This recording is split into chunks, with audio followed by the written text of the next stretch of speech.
ಜಯತಿ ಹರಿರಚಿಂತ್ಯಃ ಸರ್ವದೇವೈಕವಂದ್ಯಃ ಪರಮಗುರುರಭೀಷ್ಟವಾಪ್ತಿದಃ ಸಜ್ಜನಾನಾಂ ನಿಖಿಲಗುಣಗಣಾರ್ಣೋ ನಿತ್ಯನಿರ್ಮುಕ್ತದೋಷಃ ಸರಸಿಜನಯನೋऽಸೋ ಶ್ರೀಪತಿರ್ಮಾನದೋ ನಃ ಅಭ್ರಮಂ ಭಂಗರಹಿತಂ ಅಜಡಂ ವಿಮಲಂ ಸದಾ ಆನಂದತೀರ್ಥಮತುಲಂ ಭಜೆ ತಾಪತ್ರಯಾಪಹಂ Naomi ನ್ಯಾಯಸುಧಾಧಿಕರ್ಜಯಮುನೀನ್ ಶ್ರೀಪಾದರಾಟ್ ಸನ್ಮಣೀನ್ ವ್ಯಾಸಾರ್ಯಾನ್ ವಿವಿಧಾಗಮಬ್ಧಿವಿಹರಾನ್ ಶ್ರೀವಾದಿರಾಜಾನಪಿ Vande ಹಂಸವರಾನ್ ರಘುತ್ತಮಗುರುನ್ ವೈದಗ್ಧ್ಯಪಾರಾಂ ನಿಧೀನ್ ಶ್ರೀಸತ್ಯವ್ರತರಾಘವೇಂದ್ರಮುನಿಪಾನ್ ಸದ್ಬೋಧಸದ್ಧ್ಯಾನಪಾನ್ ಸತ್ಯಾಭಿಘ್ನಕರಾಬ್ಜೋತ್ಥಾನ್ ಪಂಚಾಶದ್ವರ್ಷಪೂಜಕಾನ್ ಸತ್ಯಪ್ರಮೋದತೀರ್ಥಾರ್ಯಾನ್ Naomi ನ್ಯಾಯಸುಧಾರತಾನ್ ಆಪಾದಮೌಲಿಪರ್ಯಂತಂ ಗುರುಣಾಮಾಕೃತಿಂ ಸ್ಮರೇತ್ ತೇನ ವಿಘ್ನಾಃ ಪ್ರಣಶ್ಯಂತಿ ಸಿದ್ಧ್ಯಂತಿ ಚ ಮನೋರಥಾಃ. ಶ್ರೀ ಗುರುಭ್ಯೋ ನಮಃ. ಇವತ್ತು ಅತ್ಯಂತ ಪುಣ್ಯತಮವಾದಂತಹ ಪರ್ವಕಾಲ. ಶ್ರೀಮದ್ ಆಚಾರ್ಯರು ಬದರಿಕಾಶ್ರಮಕ್ಕೆ ತೆರಳಿದಂತಹ ದಿವಸ. ಅದೃಶ್ಯೋ ರೂಪಪೀಠೇಸ್ತಿ ದೃಶ್ಯೋಸ್ತಿ ಬದರಿ ತಟೆ ಅಂತ ಹೇಳಿದಾಗೆ ಅವರು ಅವತಾರವನ್ನು ಅವರು ಸಮಾಪ್ತಿ ಮಾಡಿಲ್ಲ. ಇನ್ನೂ ಕೂಡ ಬದರಿಕಾಶ್ರಮದಲ್ಲಿ ಇದ್ದಾರೆ. ಅದೃಶ್ಯರಾಗಿ ಪಾಜಕ ಕ್ಷೇತ್ರದಲ್ಲಿ, ಉಡುಪಿ ಕ್ಷೇತ್ರದಲ್ಲಿ ನಮಗೆ ಅವರ ಸನ್ನಿಧಾನದ ಅನುಭವ ಆಗ್ತದೆ. ಅವರ ಉಪಕಾರ ಎಷ್ಟಿದೆ ನಮ್ಮ ಮೇಲೆ ಅಂತ ನಾವು ಸ್ಮರಣೆ ಮಾಡಿದ್ರೆ ಆವಾಗ ನಾವೇನು ಮಾಡಬೇಕು ಅನ್ನುವಂತಹ ಕರ್ತವ್ಯ ನಮಗೆ ಜ್ಞಾನ ಆಗುತ್ತೆ. ಶ್ರೀಮದ್ ಆಚಾರ್ಯರು ಯಾಕಾಗಿ ಭೂಮಿಯಲ್ಲಿ ಅವತಾರ ಮಾಡಿದ್ರು ಅನ್ನುವ ವಿಷಯವನ್ನು ಸ್ವಲ್ಪ ಮಟ್ಟಿಗೆ ತಿಳಿಯೋಕ್ಕೆ ಪ್ರಯತ್ನ ಮಾಡೋಣ.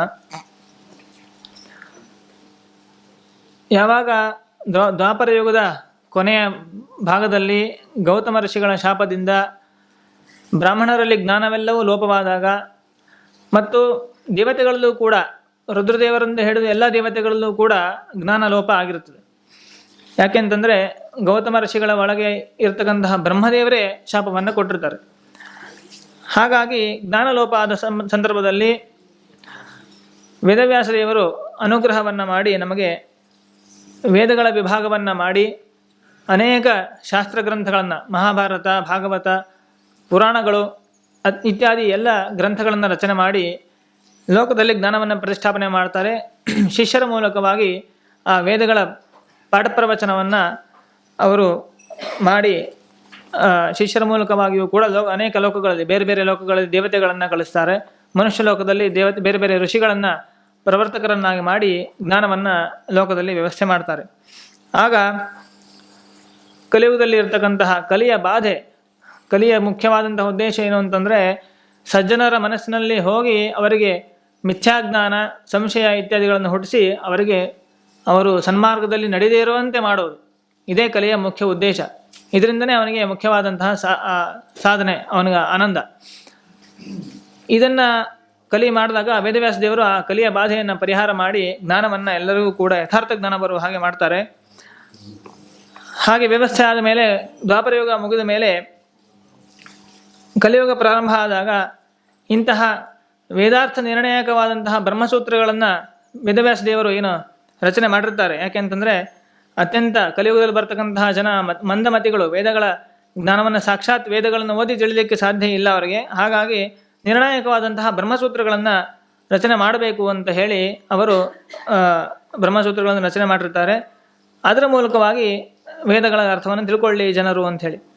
ಆದರೆ ಬ್ರಹ್ಮಸೂತ್ರಗಳು ಕೂಡ ಅತ್ಯಂತ ಜಟಿಲವಾದದ್ದು. ಕೇವಲ 4-5 ಪದಗಳಿಂದ ಅಷ್ಟೇ ಅದನ್ನು ರಚನೆ ಮಾಡಿರ್ತಾರೆ. ಅದರ ವಿಸ್ತಾರವಾದಂತಹ ಭಾಷ್ಯ ಇಲ್ಲದೇ ಇದ್ದರೆ ಅದರ ಜ್ಞಾನ ನಮ್ಗೆ ಆಗೋದಿಲ್ಲ. ಬ್ರಹ್ಮಸೂತ್ರಗಳ ಜ್ಞಾನವನ್ನು ಸರಿಯಾಗಿ ಮಾಡಿಕೊಂಡ್ರೆ ಮಾತ್ರ ಅದರ ಮೂಲಕವಾಗಿ ವೇದಗಳ ಅರ್ಥವನ್ನು ತಿಳಿಯಕ್ಕೆ ಸಾಧ್ಯ. ವೇದಗಳ ಅರ್ಥವನ್ನು ಮಾಡಿಕೊಂಡ್ರೆ ಮಾತ್ರ ಭಗವಂತನ ಜ್ಞಾನ ಆಗಿ ಅದರಿಂದ ಮೋಕ್ಷ ಹಾದಿ ನಾವು ಹೋಗ್ಲಿಕ್ಕೆ ಸಾಧ್ಯ. ಹಾಗಾಗಿ ಮೋಕ್ಷಕ್ಕೆ ಅತ್ಯಂತ ಸಾಧನವಾದಂತಹ ವೇದಾರ್ಥಗಳ ಜ್ಞಾನ ಆಗೋದು ಯಾವುದರಿಂದ? ಬ್ರಹ್ಮಸೂತ್ರಗಳಿಂದ. ಇಂತಹ ಬ್ರಹ್ಮಸೂತ್ರಗಳನ್ನು ಯಾವ ರೀತಿ ಅರ್ಥ ಮಾಡಬೇಕು ಅಂತ ಹೇಳಿ ಅನೇಕ ಭಾಷ್ಯಕಾರರು ಬಂದು ಭಾಷ್ಯಗಳನ್ನು ರಚನೆ ಮಾಡ್ತಾರೆ. 21 ಭಾಷ್ಯಗಳು ಬರ್ತವೆ. ವೇದಗಳ ಸೂತ್ರಕ್ಕೆ ಮತ್ತು ಭಾಷ್ಯಕ್ಕೆ ಸಂಬಂಧ ಇಲ್ಲದಿರುವಂತಹ ಅರ್ಥಗಳನ್ನು ಬರೆಯೋದು, ತಮಗೆ ತಲೆಗೆ ತೋಚಿದಂತಹ ಅರ್ಥಗಳನ್ನು ಬರೆಯೋದು, ಈ ರೀತಿಯಾಗಿ ವೇದಾಂತವನ್ನು ಅವರು ಪೂರ್ತಿಯಾಗಿ ಹಾಳು ಮಾಡಿಬಿಟ್ಟಿರ್ತಾರೆ. ಅಂದರೆ ವೇದವ್ಯಾಸ ದೇವರ ಮುಖ್ಯವಾದ ಅಭಿಪ್ರಾಯವನ್ನೇ ಅವರು ಅಲ್ಲಿ ಮುಚ್ಚಿ ಹಾಕಿ ತಮ್ಮ ಅಭಿಪ್ರಾಯವನ್ನು ಸೂತ್ರಗಳ ಅಭಿಪ್ರಾಯ ಅಂತ ಹೇಳಿ ಅವರು ಅದನ್ನು ಭಾಷೆಗಳನ್ನು ರಚನೆ ಮಾಡಿರ್ತಾರೆ. ಈ ರೀತಿಯಾಗಿ ಮಾಡಿದಾಗ ಮತ್ತೆ ಬ್ರಹ್ಮಸೂತ್ರಗಳ ಜ್ಞಾನನೇ ಆಗಿಲ್ಲ ಸರಿಯಾಗಿ ಅಂದ ಮೇಲೆ ಮತ್ತೆ ವೇದಗಳ ಜ್ಞಾನ ಆಗಲಿಲ್ಲ, ವೇದಾರ್ಥಗಳ ಜ್ಞಾನ ಆಗಿಲ್ಲ ಅಂದರೆ ಮತ್ತೆ ಮೋಕ್ಷದ ಹಾದಿ ಮುಚ್ಚೋಯ್ತು. ಹಾಗಾಗಿ ವಿಜ್ಞಾನ ಭಾನುಮತಿ ಕಾಲ ಬಲೇನ ಲೀನೇ ದುರ್ಭಾಷ್ಯ ಸಂತಮಸ ಸಂತಿತೋ ಜನೇಂದೇ ಮಾರ್ಗಾಚತಾಂ ಸ್ಖಲತೆ ಖಿನ್ನ ಹೃದೋ ಮುಕುಂದಂ ದೇವಾಶ್ಚತುರ್ಮುಖ ಮುಖಾಹ ಶರಣಂ ಪ್ರಜಗ್ಮುಃ. ಈ ರೀತಿಯಾದಂತಹ ಪರಿಸ್ಥಿತಿ ಕೊನೆಗೆ ಅದ್ವೈತ ಶಾಸ್ತ್ರ, ಮಾಯಾವಾದ ಶಾಸ್ತ್ರ ಎಲ್ಲ ಕಡೆ ಅದು ಆ ದುರ್ಭಾಷ್ಯ ಲೋಕದಲ್ಲೆಲ್ಲ ಹರಡಿದಾಗ, ಸಜ್ಜನರಿಗೆ ಜ್ಞಾನ ಮಾರ್ಗದ ತಮಸ್ಸು ಎಲ್ಲ ಕಡೆ ಹರಡಿದಾಗ, ಸೂರ್ಯನ ಬೆಳಕು ಕಾಣದೇ ಇದ್ದಾಗ ಸಜ್ಜನರೆಲ್ಲರೂ ಕೂಡ ಪರಿತಾಪವನ್ನು ಮಾಡಿಕೊಂಡು ಭಗವಂತನಲ್ಲಿ ಶರಣು ಹೋಗ್ತಾರೆ. ಆ ಸಜ್ಜನರ ಪಾಡನ್ನು ನೋಡಿ ದೇವತೆಗಳಲ್ಲೂ ಕೂಡ ಎಲ್ಲರೂ ಭಗವಂತನಿಗೆ ಶರಣು ಹೋಗ್ತಾರೆ. ಭಗವಂತನಿಗೆ ಶರಣು ಹೋದಾಗ ಭಗವಂತ ಆ ಎಲ್ಲ ಅವತಾರಗಳಲ್ಲೂ ಅಷ್ಟೇ, ಯಾವ್ಯಾವ ಅವತಾರವನ್ನು ಪರಮಾತ್ಮ ಭೂಮಿಯಲ್ಲಿ ಮಾಡ್ತಾನೋ ಅದಕ್ಕೆಲ್ಲ ಪೂರ್ವಭಾವಿಯಾಗಿ ದೇವತೆಗಳು ಹೋಗಿ ಭಗವಂತನಿಗೆ ಸ್ತೋತ್ರವನ್ನು ಮಾಡಿ, ಹಿಂದೆ ನೀನು ಈ ರೀತಿ ನಮಗೆ ಅವತಾರ ಮಾಡಿ ಉಪಕಾರವನ್ನು ಮಾಡಿದ್ಯಾ, ಹಾಗಾಗಿ ಇವಾಗಲೂ ಕೂಡ ಅದನ್ನು ಮಾಡು ಅಂಥೇಳಿ ಪ್ರಾರ್ಥನೆ ಮಾಡ್ತಾರೆ. ಆವಾಗ ಭಗವಂತ ಅವತಾರ ಮಾಡ್ತಾನೆ. ರಾಮಕೃಷ್ಣಾದಿ ವೇದವ್ಯಾಸ ಅವತಾರಗಳಲ್ಲೆಲ್ಲ ಅದೇ ರೀತಿಯಾಗಿ ಪ್ರಾರ್ಥನೆ ಮಾಡಿರ್ತಾರೆ. ಈಗ ದೇವತೆಗಳು ಹೋಗಿ ಭಗವಂತನಿಗೆ ಪ್ರಾರ್ಥನೆ ಮಾಡಿದಾಗ ಭಗವಂತ ಅವತಾರ ಮಾಡೋದಿಲ್ಲ. ಯಾಕೆ ಅಂತಂದರೆ ಕಲಿಯುಗದಲ್ಲಿ ಬರೀ ತ್ರಿಯುಗಹೂತಿ ಅಂತ ಭಗವಂತನ ಹೆಸರು. ಕೇವಲ 3 ಯುಗಗಳಷ್ಟೇ ಭಗವಂತನ ಅವತಾರ. ಕಲಿಯುಗದಲ್ಲಿ ಭಗವಂತನ ಅವತಾರ ಇಲ್ಲ.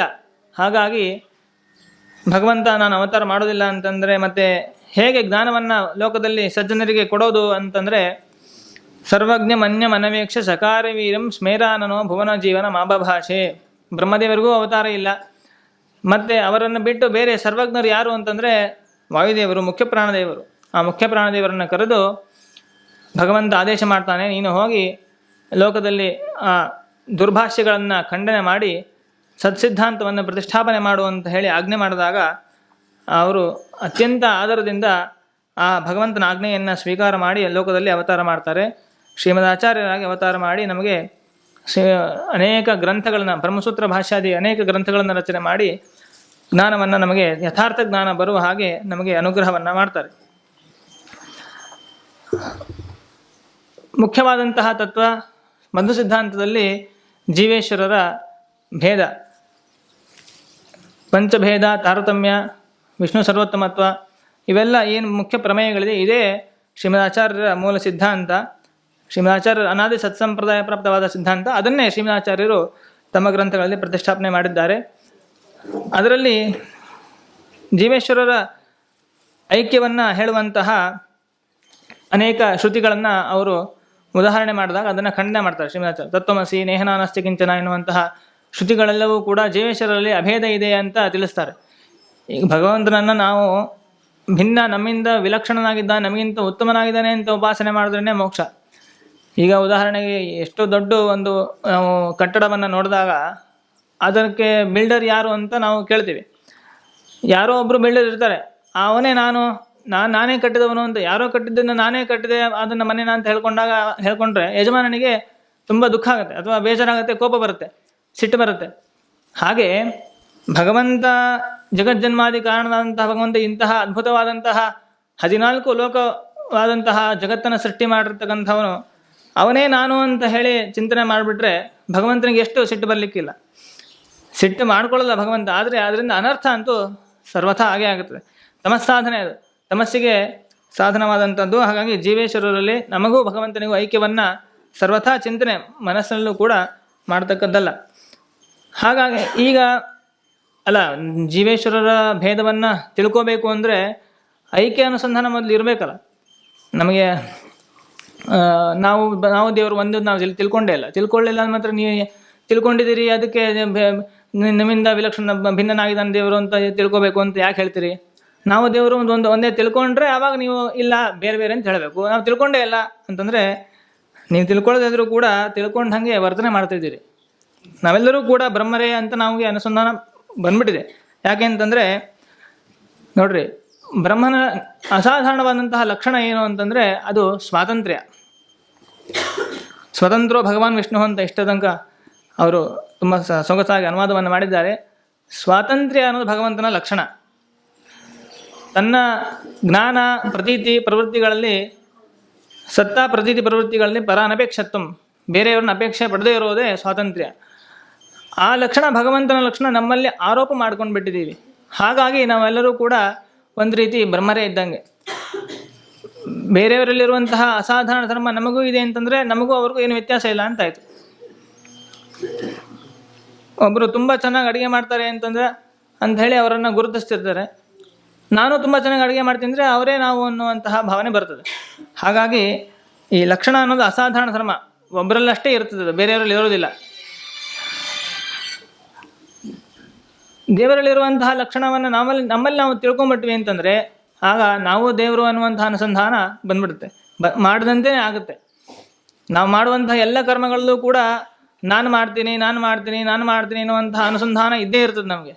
ಈ ಅನುಸಂಧಾನ ಅದು ಏನು ಸ್ವಾತಂತ್ರ್ಯ ಅನುಸಂಧಾನ ಇದೆ. ನಾನು ಸ್ವತಂತ್ರ, ನಾನೇ ಎಲ್ಲವನ್ನೂ ಮಾಡ್ತೀನಿ ಅನ್ನೋದು ಇದೇ ಒಂದು ದುಷ್ಟವಾದಂತಹ ಅನುಸಂಧಾನ. ಇದರಿಂದಲೇ ನಾವು ನಮ್ಮಲ್ಲಿ ಏನು ಬ್ರಹ್ಮತ್ವವನ್ನು ಆರೋಪ ಮಾಡಿಕೊಂಡಂತೆ ಲೆಕ್ಕ. ಬ್ರಹ್ಮನಲ್ಲಿರುವಂತಹ ಗುಣಧರ್ಮಗಳನ್ನು ನಮ್ಮಲ್ಲಿ ಆರೋಪ ಮಾಡಿಕೊಂಡಿವೆ. ಆದ್ದರಿಂದ ನಾವು ಜೀವೇಶ್ವರ ಐಕ್ಯವನ್ನು ಚಿಂತನೆ ಮಾಡದಂತೆ ಆಗ್ತದೆ. ಹಾಗಾಗಿ ಅದನ್ನು ನಾವು ಭಗವಂತ ಸ್ವತಂತ್ರ, ನಾವು ಅಸ್ವತಂತ್ರರು ಅನ್ನುವಂತಹ ಚಿಂತನೆ ಸರ್ವದಾ ಇರಬೇಕು. ಆವಾಗಲೇ ನಾವು ನಿಜವಾಗಿ ನಾವು ಭಗವಂತನಿಂದ ಭಿನ್ನ ಅಂತ ನಾವು ತಿಳ್ಕೊಂಡಿದ್ದೀವಿ ಅನ್ನಲಿಕ್ಕೆ ಅದೇ ಸಾಕ್ಷಿ.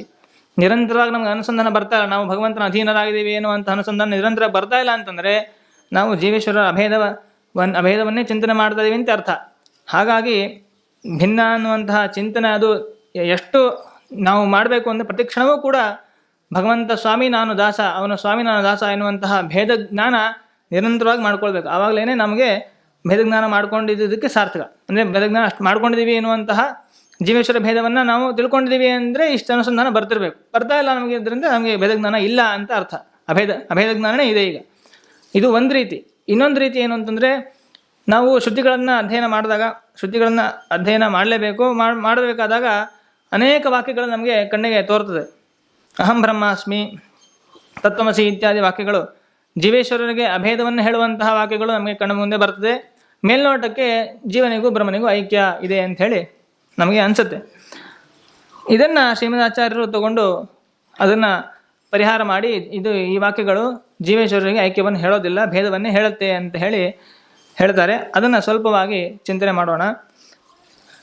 ಅನೇಕ ಶ್ರುತಿಗಳಿವೆ. ಅಹಂ ಬ್ರಹ್ಮಾಸ್ಮಿ, ತದ್ಯೋಹಂ ಸೋಸೋ ಯೋಸೋ ಸೋಹಂ, ಯೋಸಾವಾದಿತ್ಯ ಪುರುಷಃ ಸೋಹಮಸ್ಮಿ ಸಯೇವಾಹಮಸ್ಮಿ ಅಂತ ಹೇಳಿ ಎಲ್ಲವೂ ವಾಕ್ಯಗಳು. ನಾನು ಯಾರೋ ಅವನೇ ಆದಿತ್ಯನಲ್ಲಿರುವ ದೇವರಿಗೂ ನನಗೂ ಅಭೇದ ಇದೆ, ನಾನೇ ಬ್ರಹ್ಮ ಅಂಥೇಳಿ ಅನೇಕ ಶ್ರುತಿಗಳು ನಮಗೆ ತೋರುತ್ತೆ. ಶ್ರುತಿಗಳಲ್ಲೇ ಜೀವಬ್ರಹ್ಮರ ಐಕ್ಯವನ್ನು ಹೇಳ್ತಾ ಇರಬೇಕಾದ್ರೆ ಭೇದವನ್ನು ಯಾಕೆ ಹೇಳಬೇಕು, ತಿಳಿಬೇಕು ಅಂತಂದರೆ ಅದಕ್ಕೆ ಆ ಶ್ರುತಿಗಳ ಸರಿಯಾದಂತಹ ತಾತ್ಪರ್ಯ ಜ್ಞಾನ ಮಾಡ್ಕೋಬೇಕು ನಾವು. ಅದಕ್ಕೋಸ್ಕರ ಶ್ರೀಮದಾಚಾರ್ಯ ಹೇಳ್ತಾರೆ, ಇದು ಅಂತರ್ಯಾಮ್ಯಪೇಕ್ಷೆಯ. ಈ ಎಲ್ಲ ಶ್ರುತಿಗಳು ಜೀವಬ್ರಹ್ಮರಿಗೆ ಐಕ್ಯವನ್ನು ಹೇಳ್ತಾ ಇಲ್ಲ, ಪರಮಾತ್ಮ ರೂಪಗಳಲ್ಲಿ ಐಕ್ಯವನ್ನು ಹೇಳ್ತಾ ಇದೆ. ಅಹಂ ಅಂತಂದರೆ ಅದಕ್ಕೇನರ್ಥ ಅಂತಂದರೆ, ಐತಿ ಬ್ರಹ್ಮ ತತ್ರಾಗತಂ ಅಹಂ ಇತಿ ತಸ್ಯ ಉಪನಿಷದ್ ಅಹಂ. ಅಹಂ ಅಂತ ಭಗವಂತನಿಗೆ ಯಾಕೆ ಕರೀತಾರೆ ಅಂತಂದರೆ, ಅಹನ್ನಾಮ ಹರಿರ್ನಿತ್ಯಂ ಅಹೇಯತ್ವಾತ್ ಪ್ರಕೀರ್ತಿತಃ. ಅಹೇಯತ್ವಾತ್ ಅಹಂ ನಾಮ ಅಂತ ಅಹಂ ಅಂತ ಹೇಳಿ ಭಗವಂತನ ಹೆಸರು. ಅಹಂ ಅಂದರೆ ನಾನು ಅಂತ ಅರ್ಥ ಅಲ್ಲ. ಅಹಂ ಅಂತ ಭಗವಂತನಿಗೆ ಕರೀತಾರೆ. ಯಾಕೆಂದರೆ ಅಹೇಯತ್ವಾತ್, ಅವನನ್ನು ಬಿಡ್ಲಿಕ್ಕೆ ಸಾಧ್ಯ ಆಗದೆ ಇರೋದು. ಬಿಡಲಿಕ್ಕೆ ಅಯೋಗ್ಯನಾದನಾರು ಅವನು ಅಹೇಯ. ಈಗ ನಾವು ಕೂಡ ನಮಗೆ ಅಹೇಯರು, ನಾವು ನಮ್ಮನ್ನು ಬಿಡ್ಲಿಕ್ಕೆ ಸಾಧ್ಯ ಇಲ್ಲ. ನಾವು ಅನ್ಬೋದು, ಇಲ್ರಿ ನಾವು ನಮ್ಮ ಮನೆಯವರು ನಮ್ಮ ಹೆಂಡತಿ ನಮ್ಗೆ ತುಂಬ ಪ್ರೀತಿ, ಅವರು ನಾವು ಬಿಟ್ಟಿರೋದೇ ಇಲ್ಲ, ಅದನ್ನು ನಾವು ಅವ್ರಿಗೆ ಅಹಂ ಅಂದ್ಬಿಡ್ತೀವಲ್ಲ ಅಂತಂದರೆ, ಬಿಟ್ಟಿರಲ್ಲ ಅಂದರೆ ಏನರ್ಥ? ಒಂದೇ ಮನೇಲಿ ಇರ್ತೀರಿ ಅಂತ ಅರ್ಥ. ಎಲ್ಲೋ ಕೆಲಸದ ಮೇಲೆ ಮನೆಯಿಂದ ಹೊರಗಡೆ ಹೋದರೆ ಬಿಟ್ಟಿದ್ದಾಗ ಆಯ್ತಲ್ಲ, ಇಲ್ಲ ಯಾವಾಗಲೂ ಎಲ್ಲಿ ಕರ್ಕೊಂಡು ಹೋಗ್ಲಿಕ್ಕಾಗತ್ತೆ. ಹಾಗಾಗಿ ಆ ಅರ್ಥವನ್ನು ನಾವು ತೊಗೋಬಾರ್ದು. ಬಿಟ್ಟಿರ್ಲಿಕ್ಕೆ ಸಾಧ್ಯ ಇಲ್ಲ ಅಂದರೆ ಅತ್ಯಂತ ಪ್ರೀತ್ಯಾಸ್ಪದರಾದವರನ್ನು ನಾವು ಬಿಟ್ಟಿರೋದಿಲ್ಲ, ಅದನ್ನು ಅವರೆಲ್ಲರೂ ಅಹಂ ಅಂತ ಆಗಲ್ಲ. ಏನೇ ಆದರೂ ಮರಣ ಬಂದಾಗ ಎಲ್ಲರನ್ನೂ ಬಿಟ್ಟು ಹೋಗಲೇಬೇಕು. ದೇಹವನ್ನು ಬಿಟ್ಟು ಹೋದಾಗ ದೇಹ ಸಂಬಂಧಿಗಳನ್ನು ನಾವು ಸ್ವಾಭಾವಿಕವಾಗಿ ಬಿಡಲೇಬೇಕಾಗತ್ತೆ. ಹಾಗಾಗಿ ಅಹಂ ಅಂತಂದರೆ ಆ ಅರ್ಥ ಅಲ್ಲ. ಅಹೇಯತ್ವಾತ್ ಅಂತಂದರೆ ನಮ್ಮ ಜೀವಸ್ವರೂಪದಲ್ಲಿಯೇ ಯಾರು ಇದ್ದಾರೋ, ಜೀವಸ್ವರೂಪದಲ್ಲಿ ಇದ್ದು ಜೀವಸ್ವರೂಪವನ್ನು ಬಿಟ್ಟು ಹೋಗದೇ ಇರತಕ್ಕಂತಹ ಅವನು ಯಾರೋ ಅವನು ಅಹೇಯ, ಅವನು ಅಹಂ ಅಂತ ಈ ರೀತಿ ಕರೀತಾರೆ. ನಮ್ಮ ಅಂತರ್ಯಾಮಿಯಾದಂತಹ ಭಗವಂತನನ್ನು ಯಾವತ್ತೂ ನಾವು ಬಿಟ್ಟಿರ್ಲಿಕ್ಕೆ ಸಾಧ್ಯ ಇಲ್ಲ. ಆದ್ದರಿಂದ ಭಗವಂತನಿಗೆ ಅಹಂ ಅಂತ. ಇದೇ ಕಾರಣದಲ್ಲೇ ನಮಗೂ ನಾವು ಅಹಂ, ನಾವು ನಮ್ಮನ್ನು ಬಿಟ್ಟಿರ್ಲಿಕ್ಕೆ ಸಾಧ್ಯ ಇಲ್ಲ. ಎಲ್ಲೋ ಹೋದಾಗ ಏನು ಬಿಟ್ಟು ಬಂದೆ, ನನ್ನನ್ನು ನಾನು ಬಿಟ್ಟು ಬಂದೆ ಅಂತ ಯಾರು ಹೇಳಲ್ಲ. ಬೇರೆ ಇದರಲ್ಲಿ ಬಿಟ್ಟು ಬರ್ಬೋದು. ನಾವು ಹೋದ್ವಿ ಅಂದರೆ ನಮ್ಮ ಜೊತೆಗೆ ಹೋಗಿರ್ತೀವಿ, ನಮಗೂ ಅಭೇದನೆ ಇದೆ. ಆದ್ದರಿಂದ ನಾವು ನಮಗೆ ಆಗಿದ್ದು ಅಹೇಯತ್ವ ಬಂದಿದ್ದು ಭಗವಂತನ ಅಧೀನವಾಗಿ, ಭಗವಂತನಿಂದ. ಆದ್ದರಿಂದ ಅಹಂ ಅಂತ ಹೇಳಿ ನಮಗೂ ಅಹಂ ಅಂತ ನಾವು ನಮಗೆ ಕರ್ಕೋಬೇಕಾದರೂ ಕೂಡ ಅದೇ ಕಾರಣ. ನಮ್ಮನ್ನು ನಾವು ಬಿಟ್ಟಿರೋದಕ್ಕೆ ಸಾಧ್ಯ ಇಲ್ಲ, ಆದ್ದರಿಂದ ನಮಗೆ ನಾವು ಅಹಂ. ಹೇಗೋ ಅದಕ್ಕಿಂತ ಹೆಚ್ಚು ಭಗವಂತನನ್ನು ನಾವು ಬಿಟ್ಟಿರ್ಲಿಕ್ಕೆ ಸಾಧ್ಯ ಇಲ್ಲ. ಆದ್ದರಿಂದ ಅವನನ್ನು ಅಹೇಯ ಅಹಂ ಅಂತ ಕರಿತೀವಿ. ಮತ್ತು ನಮ್ಮಲ್ಲಿರುವಂಥ ಅಹೇಯತ್ವವನ್ನು ಭಗವಂತನೇ ನಿಯಮನ ಮಾಡ್ತಾನೆ, ಅಂತರ್ಯಾಮಿಯಾಗಿದ್ದು. ಆದ್ದರಿಂದ ಅವನನ್ನು ಅಹಂ ಅಂತ ಕರೀತಾರೆ. ಅಹಂ ಬ್ರಹ್ಮಾಸ್ಮಿ. ಬ್ರಹ್ಮ ಅಂದರೆ ಸಕಲ ದೇಶ ಕಾಲಗಳಲ್ಲಿ ವ್ಯಾಪ್ತನಾದಂತಹ ಪರಿಪೂರ್ಣನಾದಂತಹವನು ಬ್ರಹ್ಮ. ಯಾರು ಅಹೇಯನಾಗಿದ್ದಾನೋ ಭಗವಂತ, ಅವನೇ ಗುಣಪರಿಪೂರ್ಣನಾದಂಥವನು ಅನ್ನುವಂತಹ ಅರ್ಥವನ್ನು ಈ ಶ್ರುತಿ ತಿಳಿಸ್ಕೊಡ್ತಾ ಇದೆ. ಹಾಗಾಗಿ ಅಹಂ ಬ್ರಹ್ಮಾಸ್ಮಿ ಅಂತಂದರೆ ನಾನು ಜೀವರಿಗೂ ಬ್ರಹ್ಮನಿಗೂ ಅಭೇದ ಅಂತ ಅರ್ಥ ಅಲ್ಲ. ಜೀವಾಂತರ್ಯಾಮಿಯಾದಂತಹ ಭಗವಂತನಿಗೂ ಗುಣಪರಿಪೂರ್ಣ ದೇಶಕಾಲಗಳಲ್ಲಿ ವ್ಯಾಪ್ತನಾದಂತಹ ಭಗವಂತನಿಗೂ ಅಭೇದ ಇದೆ ಅಂತ ಅರ್ಥ. ಯೋಹಂ ಸೋಸೋ ಅನ್ನುವಂತಹ ಶ್ರುತಿಗೂ ಅದೇ ಅರ್ಥ. ಸೂರ್ಯಾಂತರ್ಯಾಮಿ ಆದಂತಹ ಭಗವಂತನಿಗೂ ಜೀವಾಂತರ್ಯಾಮಿಯಾದ ಭಗವಂತನಿಗೂ ಅದೇ ಅರ್ಥ ಅಂತ ತಿಳಿಬೇಕು.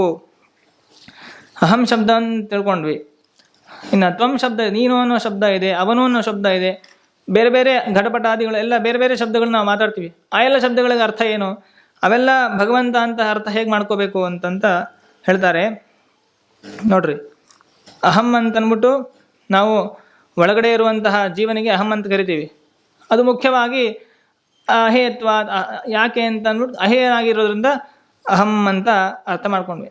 ನೀನು ಅನ್ನುವಂತಹ ಶಬ್ದ ಇದೆ. ನೀನು ಅನ್ನುವ ಶಬ್ದ ಯಾರಲ್ಲಿ ನಾವು ಹೇಳ್ತೀವಿ, ಯಾರು ಬೇಕಾದ್ರೆ ನೀನು ಆಗ್ಬೋದು. ಸರ್ವನಾಮ ಶಬ್ದ ಅಂತ ಅದಕ್ಕೆ ಕರೀತಾರೆ ಅದನ್ನು. ಎಲ್ಲರೂ ನೀನು ಆಗ್ಬೋದು, ಎಲ್ಲರೂ ಅವನು ಆಗ್ಬೋದು. ನೀನು ಅಂತ ಅಂದ್ಬಿಟ್ಟು ಎದುರುಗಡೆ ಇರೋರನ್ನ ಅಷ್ಟೇ ನಾವು ಸಂಬೋಧನೆ ಮಾಡ್ತೀವಿ. ಎಲ್ಲೆಲ್ಲೋ ಇರೋರನ್ನು ನೀನು ಅಂತ ಹೇಳೋಕ್ಕೆ ಸಾಧ್ಯ ಇಲ್ಲ. ಯಾರು ನಮ್ಮ ಎದುರುಗಡೆ ಇರ್ತಾರೋ ಅವರನ್ನು ನೀನು ಅಂತ ಸಂಬೋಧನೆ ಮಾಡ್ಬೋದು. ಅಭಿಮುಖರಾದವರನ್ನು ನಾವು ನೀನು ಅಂತ ಕರಿತೀವಿ. ಈ ಅಭಿಮುಖ್ಯ ಅನ್ನುವ ಕಾರಣದಿಂದ ನಾವೇ ನೀನು ಕರಿತೀವಿ. ಈ ಕಾರಣ ಪ್ರವೃತ್ತಿಗೆ ನಿಮಿತ್ತ ಅಂತ ಕರೀತಾರೆ ಅದನ್ನು. ಆ ಅಭಿಮುಖ್ಯ ಅನ್ನುವಂತಹ ಕಾರಣ ಅದು ಯಾರಲ್ಲಿದೆ ಅಂದರೆ ಅದು ಭಗವಂತನಲ್ಲಿದೆ. ಎಲ್ಲರಿಗೂ ಅಭಿಮುಖನಾಗಿದ್ದಾನೆ ಭಗವಂತ. ಎಲ್ಲರ ಒಳಗೆ ಹೇಗಿದ್ದಾನೋ ಹಾಗೆ ಎಲ್ಲರ ಜೀವರಾಶಿಗಳ ಅಭಿಮುಖನಾಗಿ ಭಗವಂತ ಇದ್ದಾನೆ. ಅದರಿಂದ ಭಗವಂತನಿಗೆ ತ್ವಂ ಅಂತ ಕರಿತೀವಿ. ಅಭಿಮುಖ್ಯ. ಸಹ ಅಂತ ಕರಿತೀವಿ. ಅವನು ಅಂತ ನಾವು ವ್ಯವಹಾರ ಮಾಡ್ತೀವಿ. ಅವನು ಅಂತಂದರೆ ಯಾರನ್ನು ವ್ಯವಹಾರ ಮಾಡ್ತೀವಿ? ಎದುರುಗಡೆ ಇದ್ದವರನ್ನು ಅವನು ಅಂತ ವ್ಯವಹಾರ ಮಾಡಲ್ಲ. ಯಾರು ಕಣ್ಣಿಗೆ ಕಾಣಿಸ್ದೇನೆ ದೂರ ಬೇರೆ ದೇಶದಲ್ಲಿ ಅಥವಾ ಬೇರೆ ಕಾಲದಲ್ಲಿ ಯಾರು ಇದ್ದಾರೋ ಅವರನ್ನೆಲ್ಲ ಅವನು ಅಂತ ಹೇಳ್ತೀವಿ. ಭಗವಂತನು ಅಷ್ಟೇ. ಅಂದರೆ ಪರೋಕ್ಷ. ಅಪರೋಕ್ಷ ಅಂದರೆ ಪ್ರತ್ಯಕ್ಷಕ್ಕೆ ಕಾಣೋರು. ಪರೋಕ್ಷ ಅಂದರೆ ಪ್ರತ್ಯಕ್ಷಕ್ಕೆ ದೂರರಾದವರನ್ನು ಅವರು ಅಂತ ಕರಿತೀವಿ. ಪರೋಕ್ಷತ್ವಾದ ಅಹಂ ಸಹ ಅಂತ. ಆ ಪರೋಕ್ಷತ್ವ ಎನ್ನುವ ಕಾರಣ ಯಾರಲ್ಲಿ ಜಾಸ್ತಿ ಇದೆ ಅಂತಂದರೆ ಭಗವಂತನಲ್ಲಿದೆ. ಯಾವಾಗಲೂ ಕೂಡ ಪರೋಕ್ಷ ಅವನು. ಅವ್ಯಕ್ತ, ಸರ್ವದಾ ಅವ್ಯಕ್ತನಾದ ಸ್ವರೂಪನಾದ್ರಿಂದ ಯಾರಿಗೂ ಕಣ್ಣಿಗೂ ಕಾಣೋದಿಲ್ಲ ಮತ್ತು ಯಾರಿಗೂ ಸುಲಭವಾಗಿ ಯಾರಿಗೂ ಗೋಚರ ಆಗೋದಿಲ್ಲ ಭಗವಂತ. ಆದ್ದರಿಂದ ಭಗವಂತನಿಗೆ ಸಹ ಅವನು ಅಂತ ನಾವು ಕರಿತೀವಿ. ಮುಖ್ಯವಾದಂತಹ ಶಬ್ದಗಳಿಗೆ ಮುಖ್ಯವಾದಂತಹ ಪ್ರವೃತ್ತಿ ನಿಮಿತ್ತ ಅಂತ ಏನಿದೆ ಅಂದರೆ ಶಬ್ದಗಳನ್ನು ನಾವು ಪ್ರಯೋಗ ಮಾಡಲಿಕ್ಕೆ ಏನು ಕಾರಣಗಳಿದೆಯಲ್ಲ, ಎದುರುಗಡೆ ಇರೋದು ಅಥವಾ ಕಣ್ಣಿಗೆ ಕಾಣಿಸ್ದೇ ಇರೋದು, ಬಿಡಲಿಕ್ಕೆ ಸಾಧ್ಯ ಆಗದೆ ಇರುವಂಥ ನಾವೇನು ಕಾರಣಗಳನ್ನು ಕೊಡ್ತೀವಿ ಶಬ್ದ ಪ್ರಯೋಗ ಮಾಡಲಿಕ್ಕೆ. ಆ ಕಾರಣಗಳು ಯಾರಲ್ಲಿ ಸ್ವತಂತ್ರವಾಗಿದೆಯೋ ಜೀವರಾಶಿಗಳನ್ನು ನಾವು ಹೇಳ್ತೀವಿ. ಎದುರುಗಡೆ ಇರುವ ಪುರುಷರಿಗೂ ನೀನು, ನನಗೆ ನಾನು, ಅವನಿಗೆ ಅವನು ಅಂತ ಪ್ರಯೋಗ ಮಾಡ್ತೀವಿ. ಆದರೆ ಮುಖ್ಯವಾಗಿ ಸ್ವಾತಂತ್ರ್ಯವಾದಂತಹ ಈ ಕಾರಣಗಳು ಯಾರಲ್ಲಿದೆ ಅಂತಂದರೆ ಅದು ಭಗವಂತನಲ್ಲಿದೆ. ಸರ್ವಾಂತರ್ಯಾಮಿಣಿ ಹರೌ ಅಸ್ಮತ್ ಶಬ್ದ ವಿಭಕ್ತೆಯ ಯುಷ್ಮದ್ ಗತಶ್ಚೈವ ಸರ್ವಾಸ್ತಚ್ಛಬ್ದಗಾಪಿ ಸ್ವಾತಂತ್ರ್ಯಾತ್ ಪ್ರವರ್ತಂತೆ ವ್ಯಾವೃತ್ಯ ಅಖಿಲಾತ್ ಸದಾ ತತ್ಸಂಬಂಧಾತು ಜೀವೇಶು ತತ್ಸಂಬಾದ್ ಅಚಿತ್ ಸ್ವಪಿ. ಸ್ವತಂತ್ರವಾಗಿ ಭಗವಂತ ಅಭಿಮುಖನಾಗಿದ್ದಾನೆ, ಸ್ವತಂತ್ರವಾಗಿ ಅಹೇಯನಾಗಿದ್ದಾನೆ, ಸ್ವತಂತ್ರವಾಗಿ ಪರೋಕ್ಷನಾಗಿದ್ದಾನೆ. ಅದರಿಂದ ಅವನಿಗೆ ಅಹಂ ತ್ವಂ ಸಹ ನಾನು ನೀನು ಅವನು ಅಂತ ಭಗವಂತನಿಗೆ ಇದೆಲ್ಲ ಭಗವಂತನ ಹೆಸರುಗಳು. ಮತ್ತು ಭಗವಂತ ಬಿಟ್ಟು ನಮಗೆ ಜೀವರಾಶಿಯನ್ನು ವ್ಯವಹಾರ ಮಾಡ್ತಿದ್ದೀವಲ್ಲ, ಅದು ಹೇಗೆ ಅಂತಂದರೆ ತತ್ಸಂಬಂಧಾತ್, ಆ ಭಗವಂತನ ಸಂಬಂಧ ಜೀವರಾಶಿಗಳಿಗಿದೆ. ಹಾಗಾಗಿ ಜೀವರಾಶಿಗಳು ಕೂಡ ನೀನು ನಾನು ಅವನು ಅಂತ ನಾವು ಜೀವರಾಶಿಗಳನ್ನ ಕರಿತೀವಿ. ಹಾಗೆ ಕರಿಬೇಕು. ವಸ್ತು ನಾವು ಅದನ್ನು ಭಗವಂತನ ಮರೆತೇ ಬಿಟ್ಟಿರ್ತೀವಿ. ನಾನು ಅಂತ ಕರಿತೀನಿ, ನಿಮ್ಮನ್ನು ನೀವು ಅಂತ ಕರಿತೀವಿ, ಅವರನ್ನು ಅವರೊಂದು ಕರಿತೀವಿ. ಆದರೆ ಕೇವಲ ಜೀವರಾಶಿಗಳನ್ನ ಹೇಳ್ಕೊಡ್ತಾ ಇಲ್ಲ ಶಬ್ದ. ಅಲ್ಲಲ್ಲಿರುವಂತಹ ಅಭಿಮುಖನಾದಂತಹ ಭಗವಂತನಿಗೆ, ಅಹೇಯನಾದಂತಹ ಭಗವಂತನನ್ನು, ಪರೋಕ್ಷನಾದಂತಹ ಭಗವಂತನನ್ನೇ ಮುಖ್ಯವಾಗಿ ಆ ಶಬ್ದಗಳು ತಿಳಿಸ್ಕೊಡ್ತಾ ಇದೆ. ಆ ಭಗವಂತನ ಸಂಬಂಧ ಜೀವನಿಗೆ ಇರ್ತಾ ಇರೋದ್ರಿಂದ ಜೀವರಾಶಿಗಳಲ್ಲಿ ಆ ಶಬ್ದ ಪ್ರಯೋಗ ಅಮುಖ್ಯವಾಗಿ ಮಾಡ್ತೀವಿ. ಮುಖ್ಯವಾಗಿರೋದು ಭಗವಂತನಲ್ಲೇ. ಈ ಅನುಸಂಧಾನವನ್ನು ನಿರಂತರವಾಗಿ ನಾವು ಮಾಡಿದಾಗ ಅದು ನಮಗೆ ಭೇದಜ್ಞಾನ ಅನ್ನೋದು ನಾವು ಮಾಡಿದಾಗತ್ತೆ. ಜೀವೇಶ್ವರ ಭೇದಜ್ಞಾನವನ್ನು ನಿರಂತರವಾಗಿ ನಾವು ಈ ಅರ್ಥದಲ್ಲಿ ಒಂದು ಅನುಸಂಧಾನ ಮೂಲಕವಾಗಿ ಮಾಡಲಿಕ್ಕೆ ಸಾಧ್ಯ. ಅದನ್ನು ಶ್ರೀಮದಾಚಾರ್ಯರು ವಿಷ್ಣು ತತ್ವ ನಿರ್ಣಯ ಗ್ರಂಥದಲ್ಲಿ ತಿಳಿಸ್ಕೊಡ್ತಾರೆ. ಇದೇ ರೀತಿ ಒಂದು ವಿಭಕ್ತಿ, ಒಂದು ಏಕವಚನ ಅಷ್ಟೇ ಅಲ್ಲ, ಎಲ್ಲ ವಿಭಕ್ತಿಗಳಲ್ಲಿ ಎಲ್ಲ ವಚನಗಳಲ್ಲೂ ಕೂಡ ಇರ್ತಕ್ಕಂತಹ ಶಬ್ದಗಳಿಗೆ ಭಗವಂತನೇ ವಾಚ್ಯ.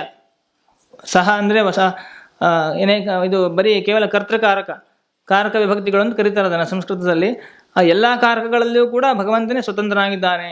ಅದನ್ನು ವಿಸ್ತಾರವಾಗಿ ಮುಂದೆ ತಿಳಿಸ್ತಾರೆ.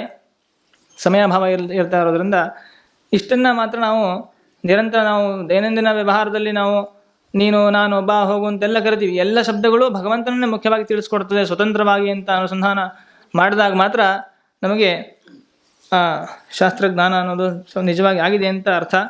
ಅದನ್ನು ಮಾಡಲಿಕ್ಕೆ ಪ್ರಯತ್ನ ಮಾಡೋಣ. ಈ ದಾರಿಯನ್ನು ತೋರಿಸ್ಕೊಟ್ಟಂತಹ ಶ್ರೀಮದ್ ಆಚಾರ್ಯರಿಗೆ, ಅವರ ಅಂತರ್ಯಾಮಿಯಾದ ಭಗವಂತನಿಗೆ 2 ಮಾತುಗಳನ್ನು ಸಮರ್ಪಣೆ ಮಾಡ್ತಾ, ಅಸ್ಮದ್ ಗುರುವಂತರದ ಸಮಸ್ತ ಗುರುವಂತರದ ಭಾರತೀಯ ಮುಖ್ಯ ಪ್ರಣಾಂತರದ ಶ್ರೀಕೃಷ್ಣ ಅರ್ಪಣಮಸ್ತು.